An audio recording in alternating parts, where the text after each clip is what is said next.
Influencing American Middle East policy.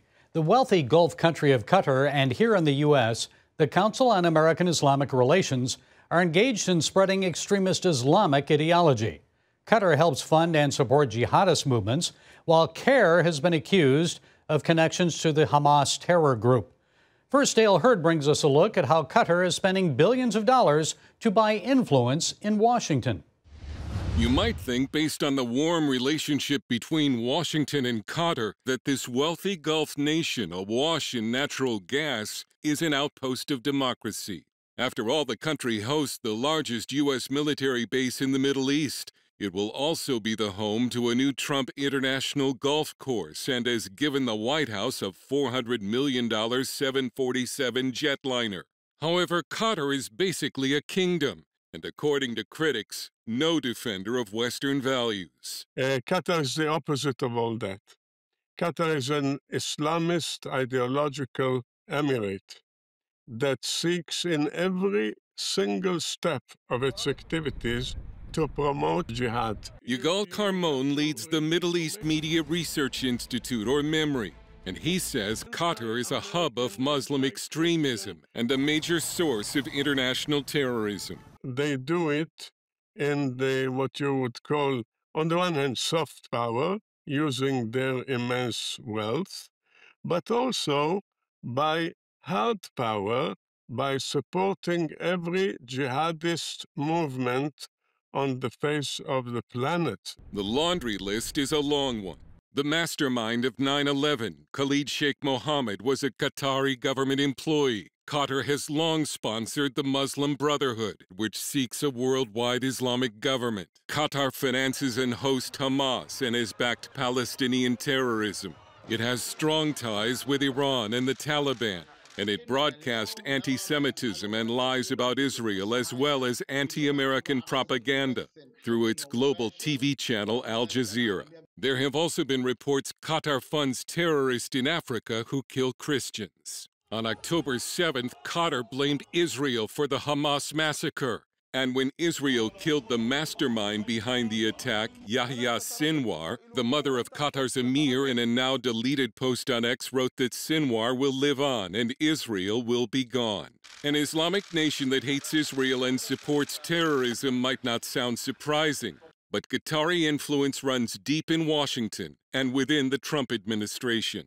White House Chief of Staff Susie Wiles, Attorney General Pam Bondi, FBI Director Kash Patel, Middle East Envoy Steve Witkoff, and EPA Administrator Lee Zeldin have either lobbied for Qatar, worked for firms that did, or had a business relationship with the emirate. Last month, former Education Secretary Bill Bennett also registered as a lobbyist for Qatar. His stated role will be to say that the $6 billion Qatar has given to U.S. higher education is not for the purpose of spreading Islamic radicalism. Qatar has spent almost $100 billion to curry favor with the White House, Congress, academia, think tanks, and corporations. It also bought influence in previous administrations. When asked about the 747 being given to the U.S. by Qatar, President Trump suggested he'd be stupid to turn down a free, very expensive airplane. But if nothing is free in geopolitics, the price of the plane and the billions being dumped on Washington is more Qatari influence. As the tiny emirate, which sees itself as the true seat of radical Islam, hopes to leverage its close relationship with the United States. Dale Hurd is here with more. Dale, with all this Qatari money floating into the U.S., you said nearly $100 billion. What is Qatar wanting in return? Well, they're obviously buying influence. They want a place at the table. They're playing both sides. Look at them, view them as a double agent because they have ties with Iran. They have ties with terror groups. They also want to be strapped to Washington's waist. They've given us the largest base in the Middle East there. Look at it as a balanced portfolio. They're trying to mitigate the risks from both sides.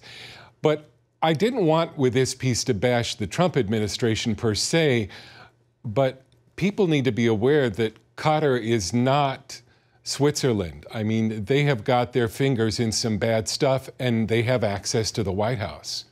I'm sure the U.S. officials receiving Qatari funds or connected to firms that receive funds would say it's the other way around.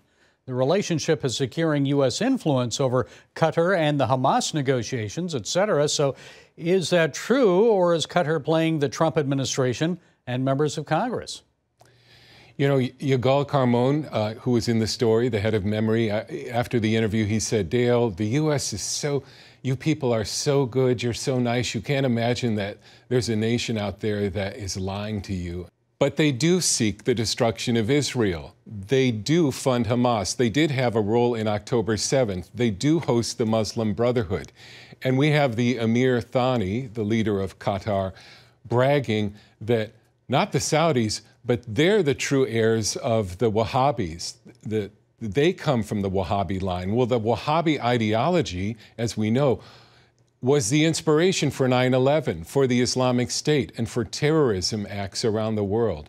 So they're not to be taken lightly.